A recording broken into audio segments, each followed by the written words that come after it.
Gravy ఇవి every day 2 పూట్ల ఉండాలండి. మరి నాగబాబు పాపం ఏముంది తిన్నట్టు ఇష్టం, మరి అన్ని రకాలుగా నాన్న కోసం చేసి పెడుతుంటే మరి తను అది ఇష్టపడక ఆ తర్వాత లేకపోతే కోపడగా ఎలా ఉంటాడు చెప్పండి.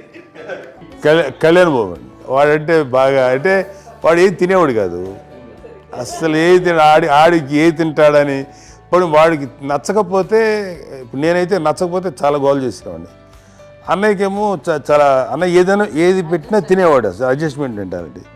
నాకేమో నచ్చకపోతే చాలా గొడవ పెట్టేవాడిని. తిండి ఇది ఒక అన్నం ఇది ఒక కూరలు ఏ తను వెళ్ళిపోయేవాడిని. అమ్మకు అమ్మతో తిట్టి నాకు వెజిటేరియన్ ఎలర్జీ ఉండేది, అంటే చిరాకు అనమాట. కళ్యాణ్ బాబు ఏంటంటే తనకి ఇష్టమైన ఫుడ్ ఉంటే తింటాడు సైలెంట్గా, బాగలేకపోతే సైలెంట్గా వెళ్ళిపోతాడు. అమ్మకి ఇదేమేంటారండి వదిలేమో తన తింటాడు, అటు నిశ్శబ్దంగా నిరసన ప్రకటించేవాడు. దాంతో వాడి గురించి చాలా ప్రొటెక్టివ్గా చూసుకునేది అమ్మ. పైగా చిన్నప్పటి నుంచి కొంచెం వాడు వీక్గా ఉండేవాడు, అంత బలమైన ఇది కాదు. దాని తర్వాత కొంచెం అందుకని అమ్మ వాడిని స్పెషల్గా చూసుకునేది. వాడు స్పెషల్ కిడ్ అయ్యాడు ఇంట్లో.